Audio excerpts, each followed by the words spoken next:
Recently, we made a video about the Rhodesian Bush War, one of the longest conflicts in Africa in the 20th century.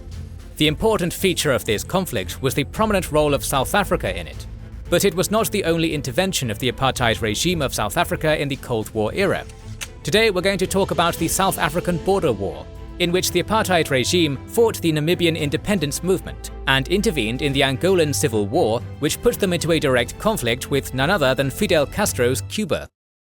And while we're at it, we'll give you something to secure your own borders. The border between your devices and the rest of the internet, that is. Yes, it's none other than NordVPN, our sponsor today, with an offer at nordvpn.com/kingsandgenerals. NordVPN parcels off your existence online, such that companies and criminals can't sell your data, can't steal from you, and can't stop you seeing the internet from any region you choose. The simple explanation is that NordVPN will encrypt everything you do online, meaning no third party can ever see your data, including Nord themselves. It's good practice to use this whenever you can, and nigh on essential if you want to use public internet. All your traffic will be routed through servers across the world, scattering your IP to the wind. That lets you avoid censorship and see region-locked content hidden on your media subscriptions. Installing NordVPN on all your devices also brings you a background layer of security tools through their threat protection systems, blocking malware, ads, phishing attempts and scams, even if the VPN is disabled while you're at home.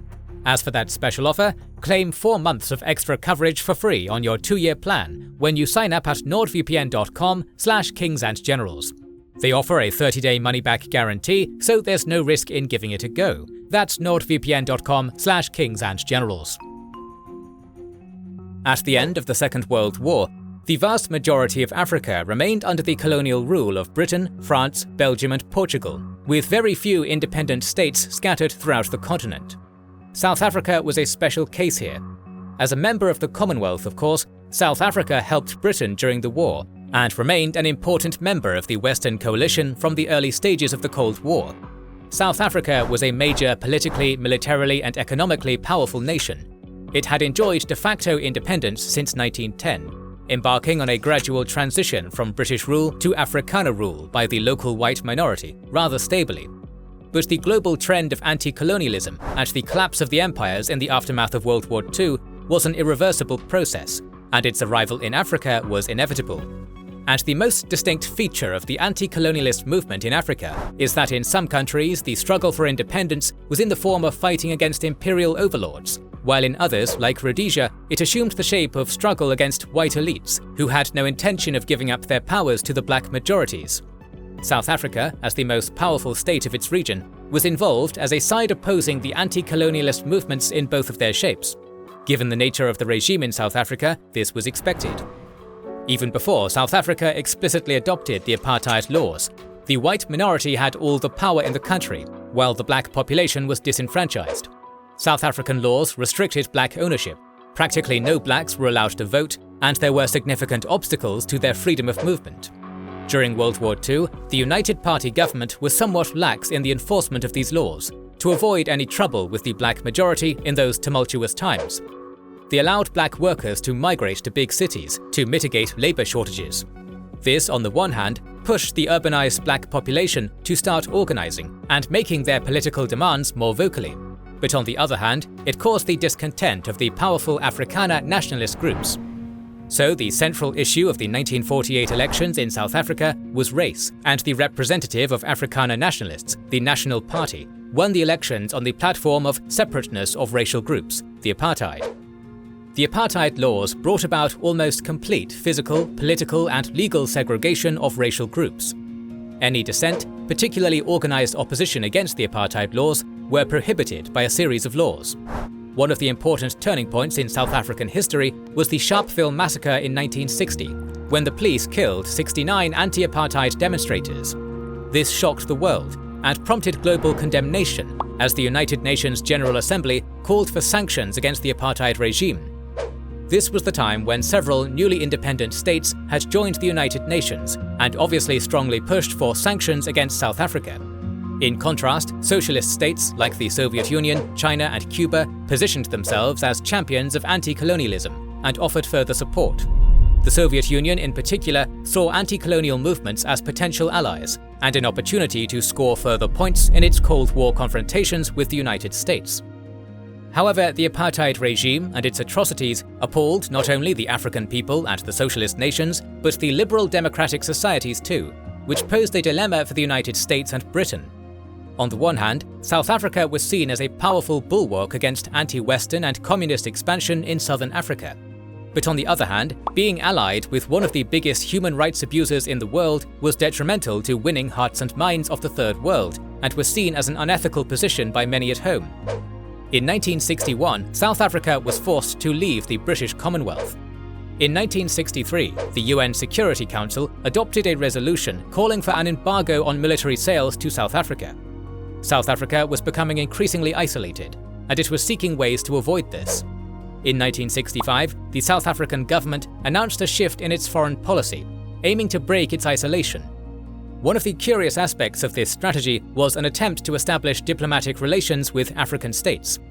However, for obvious reasons, such as South Africa's pariah status due to apartheid laws, this attempt failed, as only Malawi agreed to South Africa's proposition. At the same time, the South African government was attempting to establish its place within the Western alliance structures.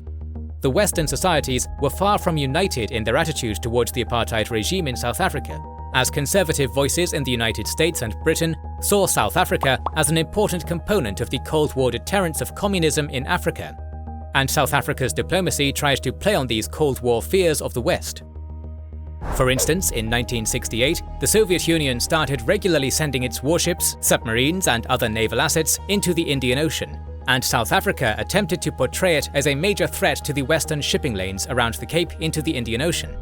South Africa also tried to leverage major trade relations with the United States and Britain, particularly its crucial role in the supply of uranium, critical for nuclear development, and other resources like gold, diamonds, manganese, and chrome, to force them into a strategic partnership. Still, both the Americans and the Brits were wary of appearing too close to the apartheid regime due to obvious reputational risks. Although neither of the two was in favor of sanctions against South Africa, they were also reluctant to enhance the scope of military cooperation beyond intelligence sharing and training. Still, for all its global isolation and internal problems, South Africa was the most powerful country in Africa, with a strong military and economy in the 1960s on the eve of the rise of anti-colonial movements in its neighborhood. Despite the sanctions, South Africa's economy was growing at an average of 6% in the 1960s. It had a powerful domestic arms production industry. Such was the situation on the eve of a long and bitter war of the apartheid regime against rising anti-colonial movements in southern Africa. South Africa was under increased international pressure, but at the same time, it felt in a strong position to suppress these movements thanks to a combination of factors, including a robust domestic support base among the white Afrikaner population, a powerful military, and a growing economy.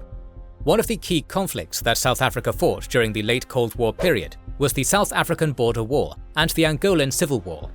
Since these two wars are closely interrelated in terms of South Africa's role in them, we will examine and describe them together. First, a brief overview of Namibia. Namibia was one of the few colonies that the German Empire had prior to World War I, and South Africa, being a British dominion, occupied it during the war. Following the Treaty of Versailles, Namibia, also known as Southwest Africa at the time, was granted to South Africa as a mandate. Now, the mandate system envisioned a temporary trusteeship of a powerful and more developed state, which was intended to guide a mandate territory toward eventual independence. However, South Africa annexed Namibia and ruled it as its fifth province. This was a clear violation of international law, a trend that continued into the UN era. But even though it caused problems with the legitimacy of South Africa's rule over Namibia, it did not prevent the South African government from imposing its apartheid laws on Namibia. There was internal opposition to South African rule in Namibia. Initially, this was a non-violent struggle. Still, state violence, namely the killing of 11 protesters in Windhoek, eventually pushed Namibians to seek violent methods of struggle as a means to achieve independence. In 1960, they formed the Southwest Africa People's Organization, SWAPO, dominated by the Awambo, the largest tribe in Namibia. 2 years later, they created the armed wing of SWAPO, Southwest African Liberation Army, SWALA. SWALA's first major foreign backer in terms of military training, armed support, and ideological instruction was the Soviet Union, with which it shared the Marxist-Leninist ideology. It was also supported by the USSR's Eastern European satellites, China, North Korea, and the Organization of African Unity. At the time, SWAPO's main bases were in Tanzania, but it also had a presence in Zambia and southern Angola. SWAPO pursued a three-pronged strategy to achieve its goal of an independent Namibia. They were actively expanding their international coalition to put pressure on South Africa and isolate it globally. They were trying to win the support of the local population in Namibia with their fight for independence. But most importantly for our video today, they waged war against South Africa. Since they were no match for the powerful and way better armed South African military in conventional warfare, particularly at the initial stage, they relied on guerrilla incursions against the South African military and the police, while also attacking white-owned farms and businesses. The purpose, as is usual in guerrilla wars, was to make the cost of controlling Namibia too high for South Africa to sustain. The first incursions occurred in 1965, from the Kingwa refugee camp in Tanzania into the Caprivi Strip. After a couple of incursions went undetected by the South African police, SWAPO was encouraged to create training bases in Namibia. One of them was established in the northern region of Omusati in June 1966. Still, just 2 months later, the South African army and the police took over the camp, killing and capturing several SWAPO fighters. In response to the incursions, South Africa arrested dozens of SWAPO politicians, accusing them of terrorism, insurrection, and plotting to establish a Marxist regime in Southwest Africa. In the following year, SWAPO continued to attempt to establish new infiltration routes into Namibia from its bases in Zambia and through the modern-day Namibia-Angola border. This caused sporadic clashes with the South African police, in one of which the SWALA commander, Tobias Hanyeko, was killed. Still, SWAPO maintained its presence in the border areas, which prompted the South African military to conduct airstrikes and punitive raids into Angola, with the permission of Portugal, which at the time still held Angola as its colony. But while South Africa effectively contained SWAPO's guerrilla campaign, it was gaining more recognition on a global level. The UN Security Council proclaimed the occupation of Southwest Africa illegal, and the General Assembly formally renamed Southwest Africa into Namibia, based on the wishes of the indigenous population, and recognized SWAPO as their rightful representative. Following this decision, SWALA renamed itself the People's Liberation Army of Namibia, PLAN. Seeing the ineffectiveness of their early incursions, PLAN adopted a new tactic of mining routes of the usual patrols of the South African police, particularly in the Caprivi Strip. It caused casualties in the South African forces, prompting them to conduct such patrols in mine-resistant vehicles. PLAN was increasingly using Angola as its infiltration route into Namibia, thanks to cooperation with the MPLA, a Marxist organization fighting for the independence of Angola against the Portuguese colonialist regime. In response, South Africa increased military cooperation with the Portuguese regime in Angola. In 1970, they conducted the Alcora exercise together with Rhodesia, which ultimately turned into a secret alliance against the anti-colonialist movements in these countries. This was combined with increased government repression against pro-independence students, who were expelled from schools for these views, and a crackdown on the strike movement of black workers in Avombaland in 1971–72. This only bolstered the popularity of SWAPO and PLAN, as thousands joined their ranks in response to the South Africans' oppression. This in turn enabled PLAN to conduct incursions in larger numbers.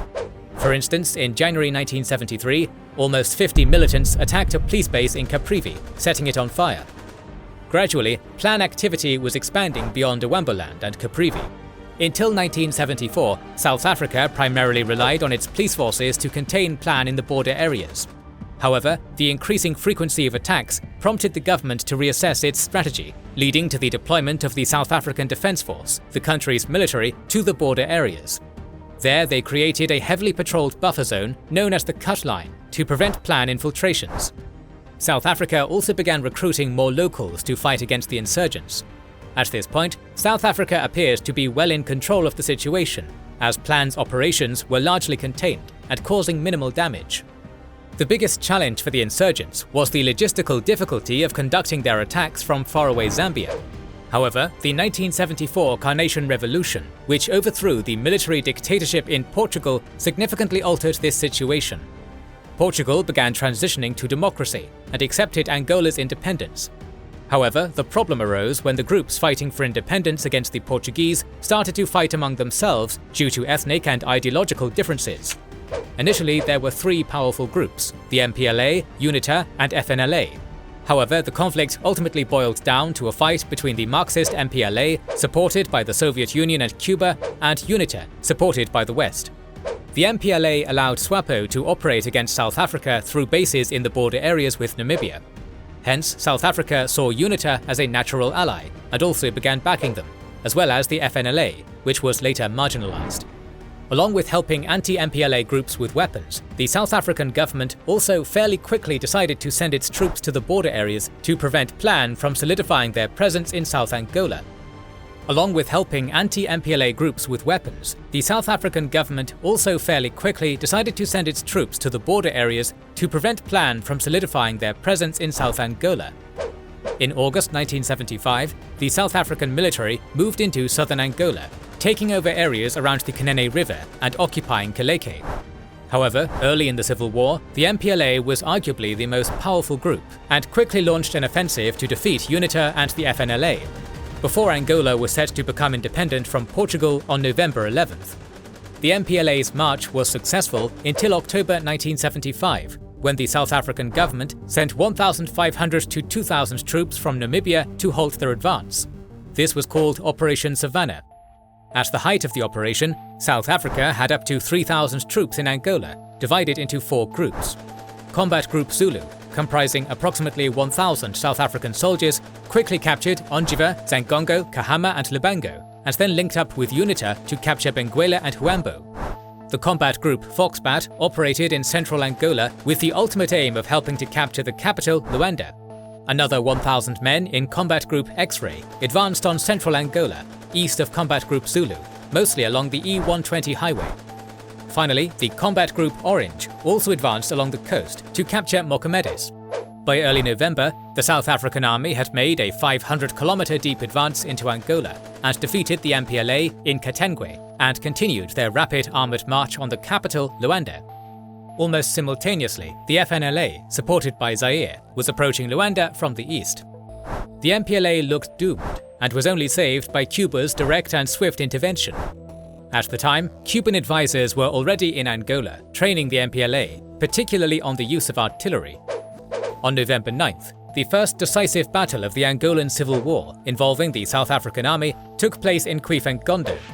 Around 1,000 to 2,000 FNLA troops, supported by some 700 Zairian troops, with 2 130mm Type 59 field guns, and 6 120mm mortars, and several dozen South African military specialists who brought 3 BL 140mm medium guns, besieged Cuifangondo, defended by some 800 MPLA fighters, 88 Cuban military advisors, and 6 BM-21 multiple rocket launchers, which proved decisive in this battle.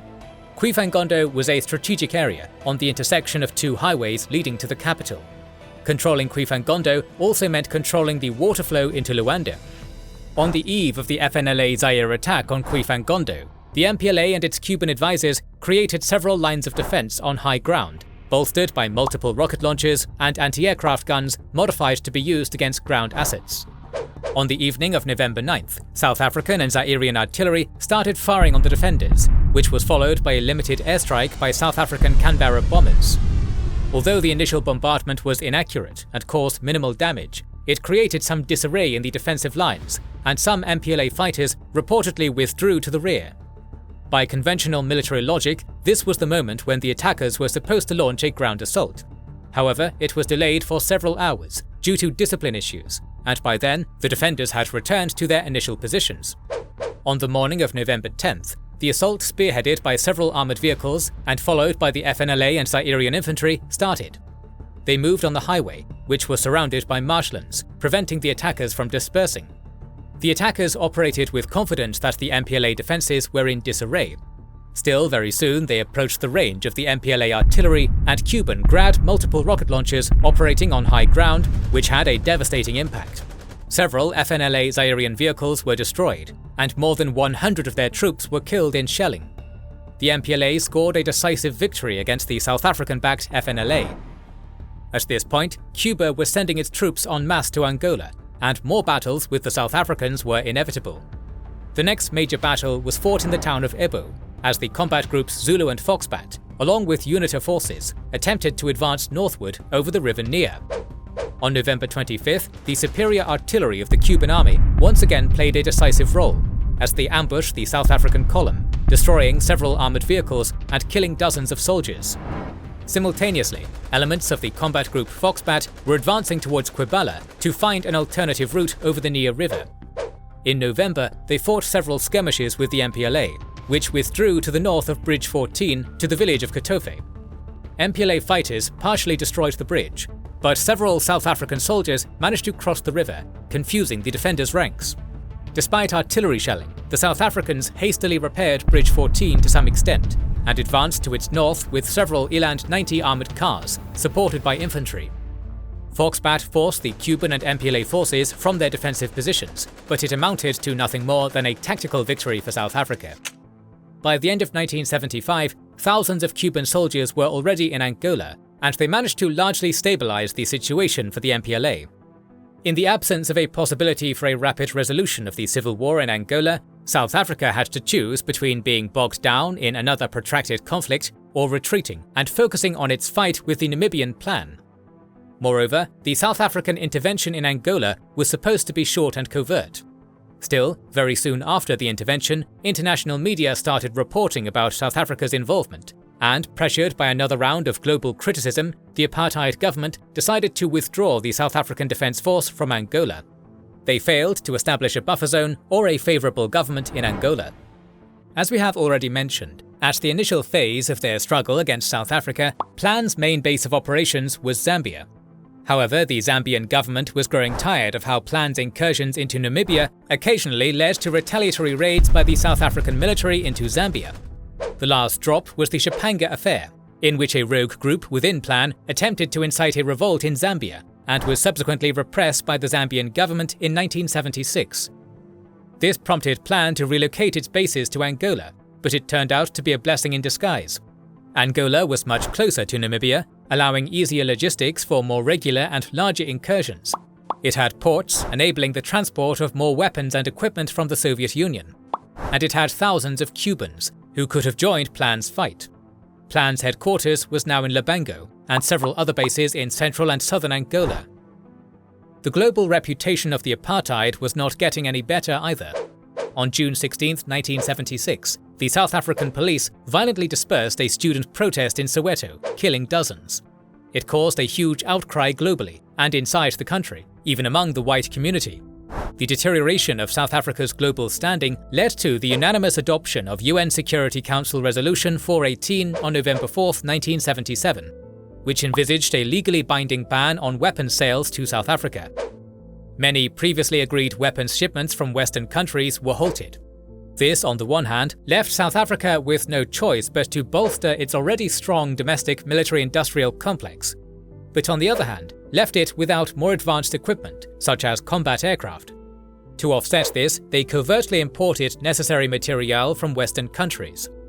At this point in its history, South Africa was facing international isolation, significant internal problems stemming from the strengthening of the African National Congress, and a substantial security risk posed in the north by Angola.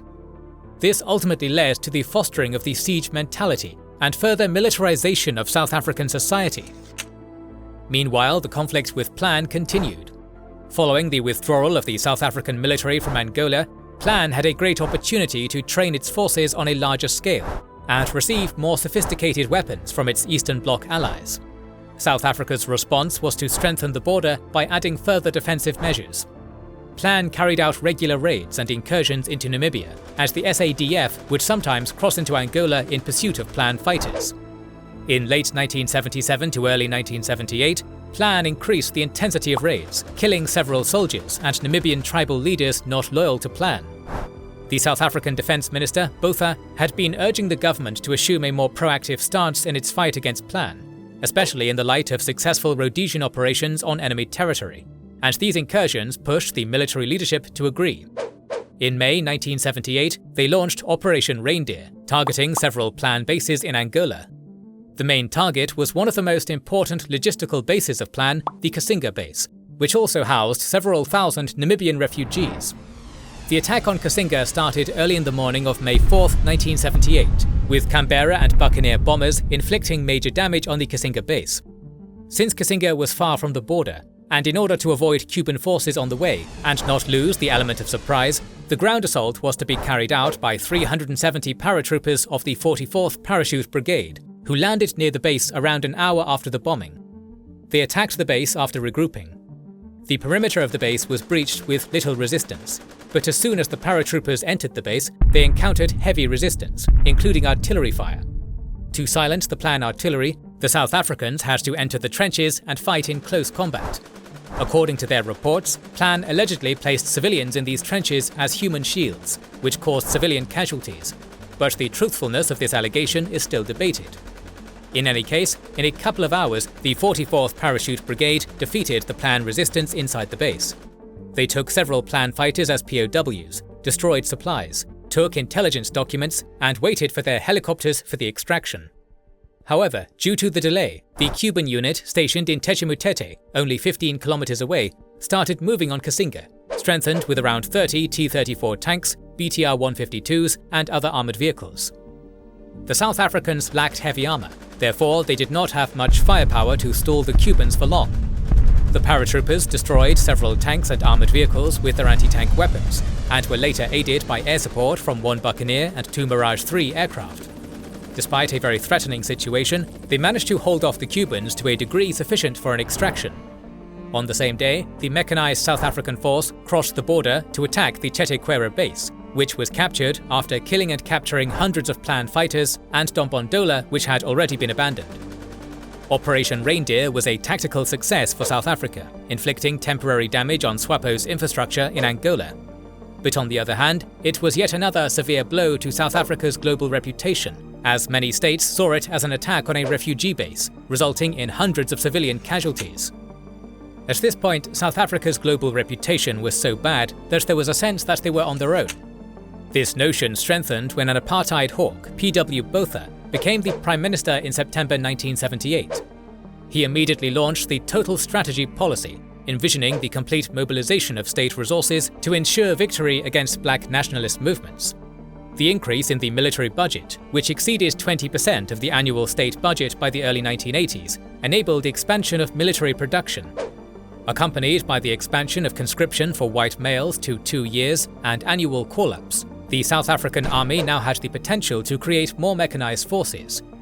One of the newly created units was the Covert Paramilitary Counterinsurgency Police Unit, modelled after the Rhodesian Selous Scouts. It recruited white servicemen, along with the Ovambo militia and former Plan fighters, who were recruited for their knowledge of the terrain and the area of combat. The Covert were quite successful in their fight against Plan. Still, they also had a notorious reputation, accused of human rights violations, extrajudicial killings, and mistreatment of captives, including those suspected of supporting and sympathizing with Plan. The 32nd Battalion was created to conduct covert operations deep behind enemy lines in Angola. The border area defences were strengthened, and raids into Angola became more regular. Plan was not sitting idly either, as military equipment support from the Soviet Union significantly expanded during this period. In exchange for allowing the Soviet Union to use Angola's territory to station its navy and strategic bombers, the Kremlin provided air defense systems to the MPLA, or FAPLA as it was now called, to prevent the South Africans from deploying their military aircraft in Angola as freely as they did previously during the army's ground operations, but also missiles, tanks, and other equipment. Plan would continue getting only small arms, machine guns, mortars, anti-tank weapons, and manpads, weapons suitable for guerrilla warfare. Plan was still largely a guerrilla army, but it was a much better prepared one thanks to better training, better supply of weapons, and a close relationship with the MPLA, which allowed Plan to use its bases and enjoy much better access to weapons and supplies. Plan continued launching regular incursions from Angola and from the Asheke border district of Zambia, where they had been able to rebuild their infrastructure to some extent. Under pressure from the South African government and concerned with regular SADF raids, the Zambian government expelled Plan from Asheke. On August 23, 1981, the South African Army launched Operation Protea to destroy Plan's infrastructure in South Angola and neutralize the MPLA's Soviet air defense assets in the region. Several mechanized units of the South African Army crossed the border to attack the Zangongo base of Plan in South Angola. The attack was preceded by strikes on Angolan air defense systems, and after 2 to 3 days of intense fighting, the remaining Plan and MPLA forces were forced to retreat from the base. By August 28th, another target of the operation, the town of Ongiva, was also seized by the South Africans. They captured tons of equipment, including tanks, armoured vehicles, and different artillery systems. The South African army inflicted major damage on PLAN and the MPLA's infrastructure in South Angola. Still, it withdrew from the occupied areas after handing them over to their allies in Angola, UNITA. The success of Operation Protea and the election of Ronald Reagan, who saw South Africa's fight against Soviet-supported black nationalist movements in Africa as part of the global struggle against communist expansion, gave the South African government some momentum. The United States vetoed the UN Security Council resolution condemning this operation. In November, the South African army launched Operation Daisy, taking over another PLAN base in Angola at Chichikweta, killing and capturing about 100 PLAN fighters. It was the deepest South African advance into Angola since they had to withdraw from the country in 1976. These operations significantly weakened PLAN's ability to operate from South Angola, as they were forced to relocate further north, while UNITA captured most of the area abandoned by the MPLA. At this point, the South African border war had been ongoing for more than 15 years, and the potential future settlements of Angola and Namibia were becoming increasingly intertwined. The unrelenting international pressure on the South African apartheid government and continuous casualties and drain on resources were forcing them to recognize that at some point they would have to accept Namibia as an independent nation, or at least autonomous. Taking advantage of the Reagan administration's foreign policy strategy of global deterrence of communism, South Africa's Prime Minister Botha suggested a narrative and solution closely linking the future of Namibia to the Cuban presence in Angola. He interpreted the vast Cuban military presence in Angola as a threat to South Africa's national security. He demanded the withdrawal of the Cuban military and Soviet military advisors from Angola as a precondition to the settlement of Namibia's future.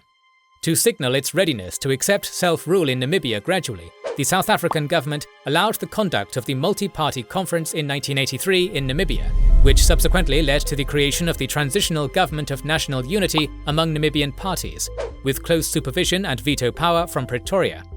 Of course, SWAPO was excluded from this process, and obviously, any internal solution of Namibia's future would be incomplete without the participation of its most powerful party. Meanwhile, despite severe blows to its Angolan infrastructure, PLAN continued incursions into Namibia.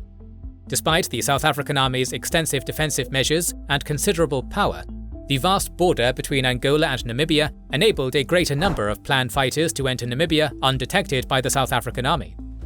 In the early 1980s, PLAN conducted several notable raids deep into Namibia, killing South African soldiers, along with detonating a bomb in the capital Windhoek. In retaliation, the South African army launched another ground assault into Angola in December 1983, called Operation Askari. Once again, the target of the South Africans was the MPLA and PLAN bases in South Angola. Although the South Africans managed to capture and destroy some of them, they met previously unseen levels of resistance by both insurgent groups, failing to capture towns like Mlondo and Kayondo. 25 South African soldiers were killed, the highest number of casualties since their involvement in Angola. Clearly, the MPLA and PLAN were gaining strength through training and the provision of better equipment by the Soviets and the Cubans. Recognizing that their main deterrent in this war, a massive advantage in conventional military capabilities, may longer be as substantial as it once was, South Africa was ready for a pause. In February 1984, the United States brokered a ceasefire between South Africa and Angola, as Pretoria agreed to withdraw its troops from Angola in exchange for commitments by Angola to prevent PLAN incursions into Namibia. It is notable that the deal was signed without the knowledge or participation of Angola's Soviet and Cuban allies, and caused a great deal of anger from both. Still, the terms of the ceasefire were never fully implemented. South Africa did not withdraw its forces from South Angola fully, while PLAN continued conducting incursions into Namibia.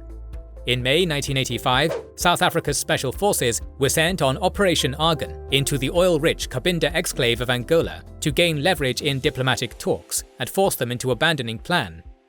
The idea of this audacious operation was to destroy Angola's oil infrastructure in Cabinda and severely damage its ability to finance its resistance against South African military operations. But this sabotage failed, as several South African soldiers were killed and captured. This incident led to a breakdown in diplomacy, and the sides continued to seek alternative means of resolving this conflict. Remember, while the MPLA controlled the majority of Angola, it was still fighting a civil war with UNITA, which took advantage of earlier campaigns by South Africa in Angola and controlled southeastern Angola, with its headquarters in Gambar, on the doorstep of the Caprivi Strip.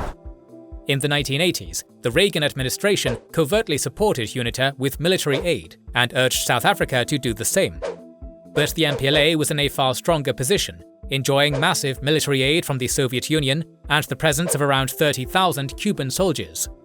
They intended to use this opportunity of a relative stalemate with South Africa to end the conflict with UNITA once and for all.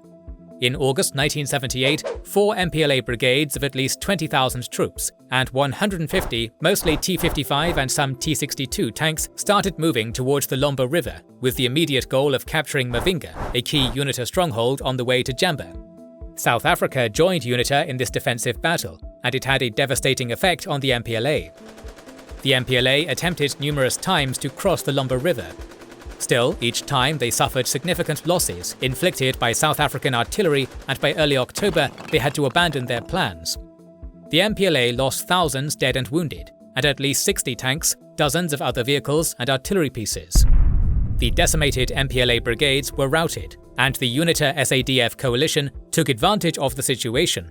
They moved into Cuito-Cuanavale, an important logistical node and airstrip in South Angola, and managed to trap the 21st and 25th Infantry Brigades and the 59th Motorized Brigades of the MPLA in the area known as the Tumpo Triangle between the rivers Cuito, Tumpo and Dala. The Angolan government requested immediate help from Cuba to save its decimated units from inevitable destruction. In December, the Cubans started to airlift troops into the Tumpo Triangle and assumed command of the defense. The South Africans inflicted damage on the troops trapped in the triangle via airstrikes and artillery shelling. Still, their offensive operations were delayed by rotations, caused by the end of the conscription period of some troops fighting in the battle. Moreover, the prolonged battles in a place hundreds of kilometers away from their bases caused problems for the South African logistics, and eventually supply issues started to arise. The South Africans would drive the MPLA out of its positions and later hand them over to UNITA, who would in turn often lose them to MPLA counterattacks. The Cuban aircraft were also ensuring some degree of parity in the air. Throughout January and February 1988, numerous South African and UNITA attempts to defeat the Cuban MPLA resistance in the Tumpo Triangle failed. In the final attempt to secure Cuito-Cuanavale, South Africa sent the 82nd Mechanized Brigade into the fight. Still, dogged resistance, in the form of minefields, airstrikes and artillery shelling, forced the South African army to abandon its plans in April. The South Africans managed to save UNITA from immediate destruction, but were unable to launch a decisive offensive of their own. And while the Battle of Cuito-Cuanavale was still going on, the Cubans attempted their own endgame offensive. At the time, the United States was brokering a diplomatic settlement between Angola and South Africa, and in January 1988, they accepted Cuba as a party to the talks. Fidel Castro believed that a major show of force was necessary to gain leverage in negotiations. In March 1988, they mustered a massive force of 40,000 Cuban troops and thousands of planned fighters, 600 tanks, and hundreds of pieces of artillery at Lobito, and started moving southwards on the Namibian border. MiG-23 fighters were supporting them from the sky. The South African military suffered some painful blows in its delaying withdrawal actions against the Cuban army. Still, at this point in the war, the momentum was decisively in the Cubans' hands. They had more men available and enjoyed an advantage in aerial battles. Whether they were going to cross into Namibia was unclear, and Castro intentionally remained ambiguous on this matter. But by May, they advanced dangerously close to the border, engaging the South Africans in Zangongo, Dongwena, and other South Angolan towns. In July 1988, South Africa announced mobilization with the intention of calling up 140,000 reservists, recognizing how woefully insufficient their current manpower was. On June 27th, Cuban MiG-23 jets bombed the Kalke Dam, killing 12 South African soldiers. The remaining South African forces retreated to Namibia. Could Castro have pushed on into Namibia? He could have gained some success, which would have been checked as soon as the South African reinforcements arrived in Namibia. But Castro understood that it would be a costly battle, with potentially global consequences, and decided not to take up this risk.